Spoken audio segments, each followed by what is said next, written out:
Baiklah semuanya, Assalamualaikum warahmatullahi wabarakatuh. Salam sejahtera bagi kita semua, Om Swastiastu, Namo Buddhaya, dan salam kebajikan.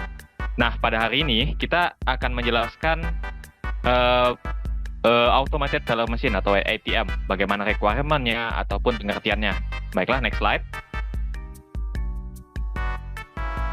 Nah, pada hari ini kami akan memperkenalkan diri, yaitu saya Aslam Fadlul Safka dengan NIM D10412310006. Saya Dinata Petara dengan NIM D104 123 1086. Saya Jen Arianta dengan NIM B10 41231064. Dan saya Muhammad Dari Noah dengan NIM yang bisa dilihat di slide-nya. Oke, baik. Ya, pertama-tama kita akan menjelaskan deskripsi dari sistem tersebut. Apa itu ATM atau sistem ATM tersebut? ATM adalah mesin elektronik yang dirancang untuk menyediakan layanan perbankan. Nah, ATM tersebut memiliki fitur penaikan tunai, cek saldo, transfer dana, dan membayar tagihan. Nah, hanya dengan menggunakan kartu ATM dan PIN, kita itu tidak perlu pergi ke bank secara langsung, karena ATM terdapat di berbagai tempat, seperti pusat perbelanjaan, supermarket, bandara, stasiun kereta, dan area publik lainnya. Untuk memberikan akses yang lebih mudah bagi pengguna, mesin ATM itu bekerja secara real-time, terhubung dengan jaringan perbankan yang sangat luas, dan dilengkapi dengan berbagai fitur keamanan untuk melindungi informasi dan dana pengguna. Nah, ATM ini adalah tulang punggung perekonomian bagi sebuah negara, karena setiap warga negara pasti akan, kebanyakan mayoritas akan menyimpan uang mereka dalam ATM. Nah, slide selanjutnya yaitu deskripsi sistem. Nah, deskripsi sistem ini adalah keterhubungan antara stakeholder dan ATM. Jadi, stakeholder adalah aktor, di mana aktornya adalah pengguna, staf teknisi, dan bank. Jadi, pengguna akan memiliki akses seperti yang saya sebutkan, transfer uang, dan lain-lainnya. Dan staf teknisi ataupun ATM technician itu akan memelihara dan memperbaiki ATM ataupun juga jika uang di dalamnya sudah habis. Jadi mereka akan bekerja sebagai pembetul ataupun hal lainnya. Jadi yang ketiga adalah pihak bank. Nah, pihak bank ini akan melakukan pengawasan terhadap seluruh aktivitas yang terjadi pada ATM karena ingin melindungi uang mereka dan tentunya uang pengguna. Ya, next slide. Nah, tujuan dan maksud ini akan dijelaskan oleh teman saya. Baik, terima kasih. Sekarang kita masuk ke bagian tujuan dan maksud dari analisis ini. Tujuan. Jadi tujuan ini adalah proses requirement yang dilakukan untuk menemukan atau mendeskripsikan requirement dari stakeholder yang berhubungan dengan ATM. Nah, dengan sejumlah pendekatan yang dipakai, kami dapat mengidentifikasi requirement ATM yang perlu dimiliki. Nah, maksud dari analisis ini adalah ATM adalah perangkat telekomunikasi terkomputerisasi yang memberikan pelanggan lembaga keuangan metode yang aman dalam melakukan transaksi keuangan di ruang publik tanpa memerlukan teller bank yang berbentuk manusia. Melalui ATM, pelanggan berinteraksi dengan antarmuka yang ramah pengguna dan memungkinkan mereka untuk mengakses rekening bank dan melakukan berbagai transaksi-transaksi. Ada 4 skop pembahasan di sini. Jadi yang pertama adalah verifikasi dan autentikasi pengguna. Jadi ini adalah skop proses pemeriksaan data diri pengguna dan langkah keamanan yang membuktikan bahwa yang sedang menggunakan ATM saat ini adalah benar pemilik dari nomor rekening. Dan proses ini dilakukan dengan pencocokan kartu ATM yang dengan 6 digit PIN yang diinput oleh user. Selanjutnya adalah skop transaksi. Jadi skop transaksi ini meliputi segala kegiatan transaksi oleh user yang melibatkan penggunaan mesin ATM. Nah, proses transaksi ini dapat berupa transfer uang, tarik tunai, deposit uang, pengecekan saldo, dan hanya bisa dilakukan apabila telah melewati proses verifikasi pengguna. Selanjutnya, skop yang ketiga adalah pengambilan uang dan kartu. Jadi kegiatan ini dilakukan setelah menyelesaikan transaksi. Mesin akan mengeluarkan uang yang ditarik oleh pengguna serta bukti transaksi berupa kwitansi. Lalu yang keempat adalah maintenance. Jadi kegiatan ini dilakukan oleh teknisi apabila mesin ATM mengalami masalah atau adanya kerusakan. Nah, umumnya pemeliharaan dilakukan oleh teknisi dalam rentang waktu tertentu, namun apabila mesin mengalami kerusakan, maka teknisi akan langsung dikirim untuk melakukan perbaikan pada mesin ATM. Selain itu di sini adalah komponen fisik dari ATM. Yang pertama ada keypad. Jadi keypad ini bentuknya mirip seperti keyboard, cuman lebih kecil dan isinya hanya angka-angka. Dan keypad ini digunakan sebagai input device bagi mesin ATM. sehingga user bisa menginput nomor rekening, jumlah uang, dan data-data lainnya. Yang kedua adalah layar. Jadi layar ini mirip seperti layar monitor yang ada pada komputer. Layar berfungsi sebagai interface device bagi pengguna sehingga pengguna dapat menavigasi dan mengoperasikan mesin ATM. Selanjutnya ada receipt printer. Jadi receipt printer ini terdiri atas gulungan kertas dan thermal printer. Komponen ini umumnya tidak bisa dilihat para user karena tersimpan di dalam mesin. Gunanya adalah untuk mencetak kwitansi yang menjadi bukti transaksi oleh pengguna. Selanjutnya adalah cash dispenser. Jadi cash dispenser ini fungsinya sebagai tempat penyimpanan dan mengeluarkan uang dari mesin ATM. Nah, cash dispenser ini juga berada di dalam mesin sehingga umumnya tidak bisa terlihat oleh user. Selanjutnya adalah apa saja sih requirement dalam mengoperasikan mesin ATM? Nah, jadi dalam mengoperasikan mesin ATM ada beberapa requirement yang harus terpenuhi terlebih dahulu. Daftar requirement-nya disajikan secara kronologi yang sesuai dengan sequence pelaksanaan dari scope item. Requirement yang diidentifikasi presentasi ini adalah seluruh kebutuhan yang diajukan oleh stakeholder yang belum dapat terfasilitasi dengan baik. Jadi yang pertama dari daftar requirement adalah scope verifikasi dan autentikasi pengguna. Di dalamnya ada requirement seperti keypad yang digunakan untuk memasukkan PIN dan data lainnya. Kemudian ada card reader yang digunakan untuk memasukkan kartu pelanggan dan memeriksa apakah kartu ini benar atau tidak sih, cocok atau tidak dengan identitas para penggunanya. Lalu ada layar, jadi layar ini tadi seperti monitor pada komputer yang menampilkan informasi kepada pengguna, dan antarmuka atau interface yang memungkinkan interaksi antara pengguna dan mesin ATM. Selanjutnya, scope proses transaksi, requirement-nya adalah yang pertama adalah tombol pengoperasian antarmukanya yang digunakan untuk mengoperasikan atau menavigasi antarmuka yang muncul di layar. Kemudian adalah slot uang, di mana ini merupakan tempat untuk memasukkan atau menarik uang tunai bagi pelanggan. Dan yang ketiga adalah tempat kwitansi keluar. Ini untuk memberikan bukti transaksi kepada pengguna, untuk mengeluarkan bukti transaksinya yang berupa kwitansi. Yang terakhir adalah sistem keamanan. Jadi sistem keamanannya didesain untuk melindungi dan memastikan konsumen agar aman saat melakukan transaksi. Yang ketiga adalah pengambilan uang, kartu, dan kwitansi. Ada 4 requirement yang harus terpenuhi di sini, yaitu pertama, printer kwitansi. Printer kwitansi menjadi penting karena ini digunakan untuk mencetak kwitansi atau bukti transaksi yang dilakukan oleh user. Yang kedua adalah dispenser tunai, berfungsi sebagai tempat mengeluarkan uang yang sudah ditarik oleh user. Yang ketiga adalah card reader. Card reader, apabila sebuah kartu sudah selesai digunakan dalam mesin ATM, maka akan dikeluarkan lagi oleh card reader. Namun, apabila card reader mengalami kerusakan atau masalah, maka ini dapat memungkinkan kartu untuk tidak keluar, atau dalam kata lain, tertelan oleh mesin ATM.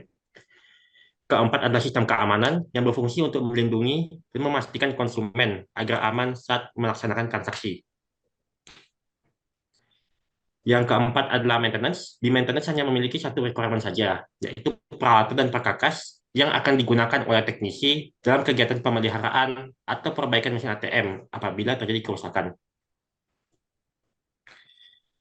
Berikutnya, stakeholder. Jadi dalam proses pengoperasian mesin ATM, terdapat 2 jenis stakeholder, yaitu stakeholder langsung atau direct stakeholder, serta indirect stakeholder atau stakeholder tidak langsung. Next. Oke.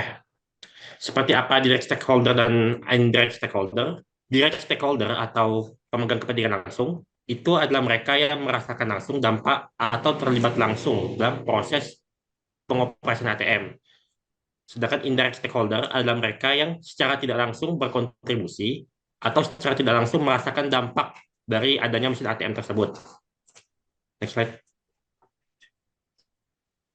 Siapa saja direct stakeholder? Direct stakeholder terdiri atas 3 orang. Yang pertama pelanggan dengan kode DS01, berkontribusi dalam menggunakan dan berinteraksi langsung dengan mesin ATM. Yang kedua, staf teknisi dengan kode DS02, bertugas dalam pemeliharaan dan perbaikan mesin ATM apabila terjadi kerusakan. Yang ketiga, pihak bank dengan kode DS03 bertugas memantau proses transaksi uang dan segala hal yang terjadi pada ATM. Lalu siapa saja indirect stakeholder atau stakeholder tidak langsung? Terdapat 4 indirect stakeholder dalam pengoperasian mesin ATM, yaitu pemilik properti dengan kode IDS01, berkontribusi menyewakan dan memberi lahan sebagai tempat instalasi dan pengoperasian mesin ATM. Kedua, organisasi perizinan dan inspeksi, mungkin bisa dibilang sebagai OJK, dengan kode IDS 02, mengatur regulasi perizinan serta inspeksi rutin terhadap mesin ATM. Yang ketiga itu kompetitor, dengan kode IDS 03. Kompetitor adalah bank lain, maksudnya adalah lembaga bank atau keuangan lain yang bertugas menuntut suatu bank untuk mempunyai keunikan atau keunggulan yang membedakan diri mereka dari bank lain. Ini membuat pelanggan dapat memiliki preferensi pribadi untuk memilih bank mana uangnya akan dipercayakan. Keempat adalah masyarakat dengan kode IDS 04, memberi masukan dan perspektif pengguna terkait kualitas dan kesesuaian kebutuhan terhadap mesin ATM.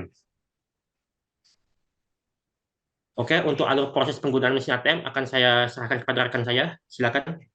Nah, baiklah, kita akan masuk ke alur proses atau bagaimana jalannya sebuah proses penggunaan mesin ATM. Nah, pertama transaksi akan dimulai. Saat transaksi dimulai, kita akan memasukkan kartu yang dimiliki kita sendiri untuk mengakses proses-proses ataupun fitur-fitur yang ada pada ATM. Nah, jika kartu tidak dapat dibaca, maka transaksi itu akan otomatis berakhir dan kartu kita dikeluarkan kembali. Lalu jika ya, kita harus memasukkan PIN. Nah, dalam PIN ini, jika PIN yang kita masukkan tidak benar, dia akan menghitung berapa jumlah kesalahan kita. Jadi misalkan kita salah sampai 3 kali, jika kita salah 3 kali yaitu ya, dia akan mengakhiri transaksi kita dan mengeluarkan kartu. Jika tidak, PIN yang kita masukkan adalah benar. Nah, saat PIN yang kita masukkan sudah benar, akan terjadi proses transaksi. Proses transaksi ini dapat berupa mengecek saldo, transfer ataupun deposit dan lain-lainnya. Nah, dalam proses ini juga termasuk proses mengeluarkan kartu setelah kita melakukan proses itu selesai dan resip jika kita melakukan transfer dan hal lainnya. Nah, selesai kita melakukan transfer, maka transaksi akan berakhir. Jadi inilah alur proses penggunaan mesin ATM. Baiklah, next. Nah, setelah alur proses, saya akan menjelaskan use case. Use case ini adalah hubungan antara aktor dan aksi-aksi dalam sistem. Nah, aktor pertama yaitu pengguna ataupun customer. Customer ini akan terhubung dengan 4 aksi, yaitu proses transaksi tersebut, yaitu mengecek saldo, mendepositkan tunai, menarik tunai, lalu mentransfer dana. Nah, keempat-empat transaksi ini akan terhubung dalam sebuah panah include yang berarti dia jika melakukan proses transaksi sudah pasti dengan proses autentikasi. Autentikasi ini adalah memasukkan kartu dan memasukkan PIN. Lalu aktor kedua yaitu ATM technician atau staff teknisi. Dia akan bertugas untuk maintenance atau pemeliharaan dan perbaikan ATM. Nah, seluruh proses itu akan terhubung dengan bank.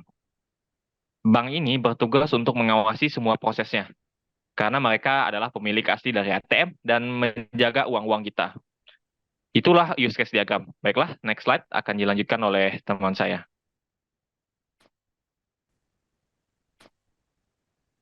Oke, baik. Tadi sudah dijelaskan oleh Aslam diagram use case itu seperti apa dan apa-apa saja yang ada di dalamnya. Nah, untuk memperjelas lebih dalam lagi, kita akan mengupas sedikit tentang apa sih itu apa-apa saja yang berhubungan di dalam diagram use case. Nah, di dalam diagram itu ada 2 aspek yang bisa menjadi poin analisis. Yang pertama itu adalah tabel skenario atau tabel yang berisi runtunan step by step yang berhubungan dengan hubungan timbal balik antara aksi aktor dan reaksi sistem. Sedangkan tabel deskripsi itu adalah perincian dari tabel skenario. Jadi berisi deskripsi atau penjelasan lebih lanjut tentang aspek-aspek apa saja yang di dalam tabel skenario, seperti aktornya itu apa, triggernya itu apa, post kondisi itu apa, prekondisinya itu apa, dan skop yang terkait itu pun apa di dalam tabel skenario. Nah, seperti itu. Oke, next slide.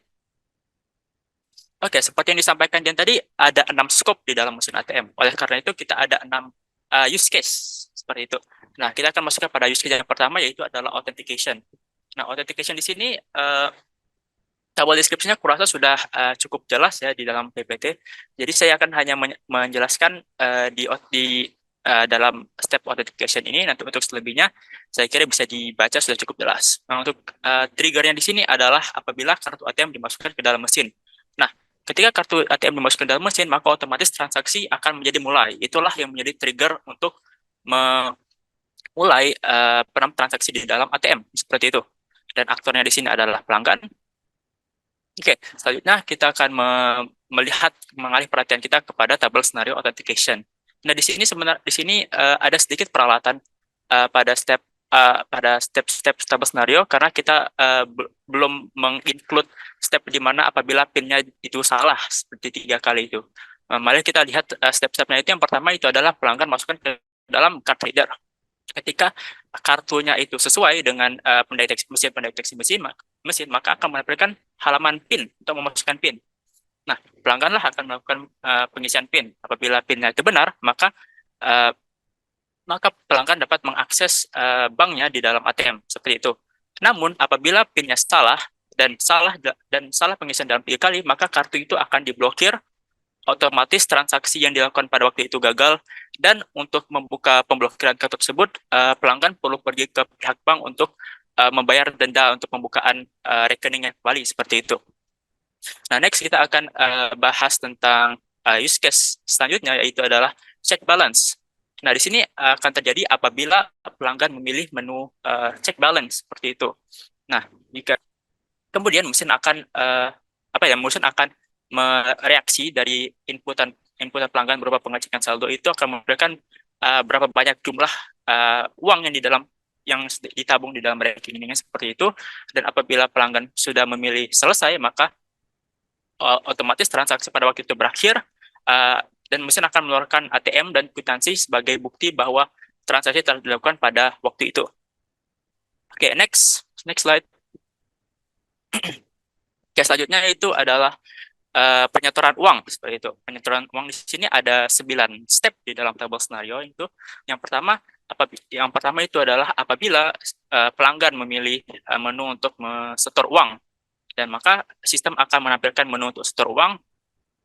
Sebelumnya mesin akan menampilkan panduan untuk mengisi untuk menyetor uang, seperti untuk memastikan bahwa uang yang diterima itu berupa pecahan 100.000 ataupun 50.000.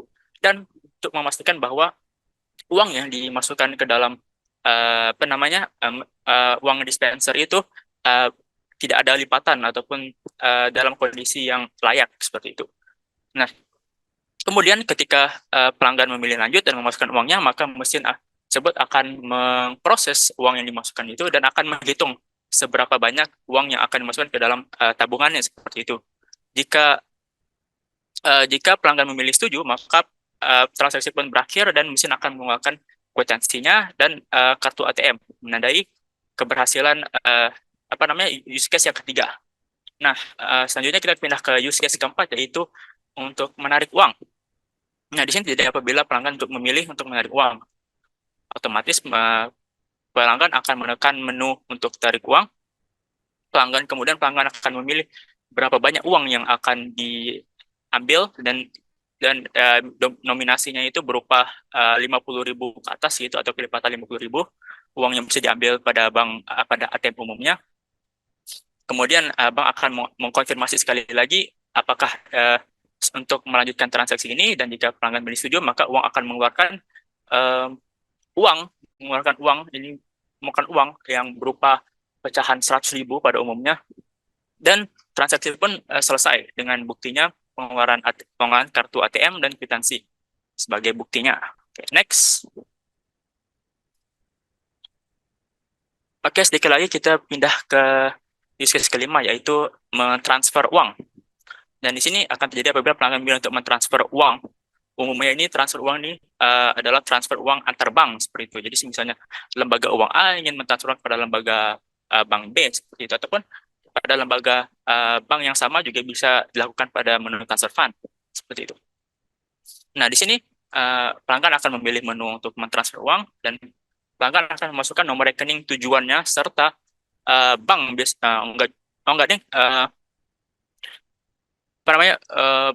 pelanggan akan hanya cukup memasukkan rekening tujuannya, dan pada umumnya itu rekeningnya itu berlaku pada rekening yang ada di dalam wilayah negaranya seperti itu. Untuk selanjutnya itu selanjutnya mesin akan meminta konfirmasi seberapa banyak uang yang akan ditransferkan pada tujuan rekening tersebut. Dan pelanggan akan menginputkan jumlahnya, dan mesin akan mengkonfirmasi sekali lagi apakah ingin menyelesaikan mengkonfirmasi transaksinya, dan apabila pelanggan setuju, maka prosesnya akan dimulai, dan bank dan dalam ATM itu akan berhasil mengeluarkan atau mentransfer uang kepada tujuan rekeningnya tersebut. Kemudian transaksinya berakhir dan akan dibuktikan pada pengeluaran kartu ATM dan kwitansi sebagai bukti keberhasilan transaksi seperti itu. Dan yang terakhir itu adalah maintenance. Maintenance ini terjadi apabila mesinnya itu sudah tidak lama di maintenance, yang pada umumnya itu biasanya dilakukan sekitar sebulan sekali seperti itu, dan atau apabila mesinnya rusak ataupun mesinnya kehabisan uang di dalam berangkas uangnya seperti itu. Yang pertama itu staf teknisi akan melakukan pemeriksaan pada mesin ATM. Kedua, jika uang tunai yang ada di dalam ATM itu habis, maka akan dilakukan pembelian stok uang. Tiga, jika terdapat masalah atau komponen yang rusak, maka akan dilakukan perbaikan dan penggantian komponen tersebut. 4, staf teknisi akan menguji coba mesin ATM untuk memastikan setiap fungsionalnya itu berjalan seperti semestinya. Yang kelima, jika mesin ATM memunculkan error, maka teknisi akan menggali lebih dalam lagi untuk mencari tahu apa yang menjadi sumber permasalahan seperti itu. Dan jika masalahnya sudah teratasi, tidak ada permasalahan, maka mesin ATM siap berjalan semestinya. Oke, next. Oke, di sini kita sudah melakukan observasi terjun lapangan langsung ya. Kita di sini. Oke, next. Di sini kita terlihat bahwa kita sudah mengunjungi salah satu ATM di daerah kita, yaitu di Bank BNI yang terletak di Untan, itu Bank BNI Untan, Bank Untan seperti itu. Di sini kita lihat kita sedang berpose di depan bank, di depan salah satu ATM-nya disebut, dan di foto yang di bawah itu terlihat bahwa salah satu dari anggota kelompok kami telah berhasil melakukan transaksi di mesin ATM ini seperti itu. Oke, mungkin cukup sekian dari materi yang dapat kami sampaikan pada video kali ini. Semoga apa yang kami sampaikan itu bermanfaat. Semoga juga informasi ini dapat menjadi pertimbangan pada teman-teman semua. Kami mohon maaf bila ada kekurangan ataupun kesalahpahaman. Saya akhiri. Wabillahi taufiq wal hidayah. Wassalamualaikum warahmatullahi wabarakatuh. Selamat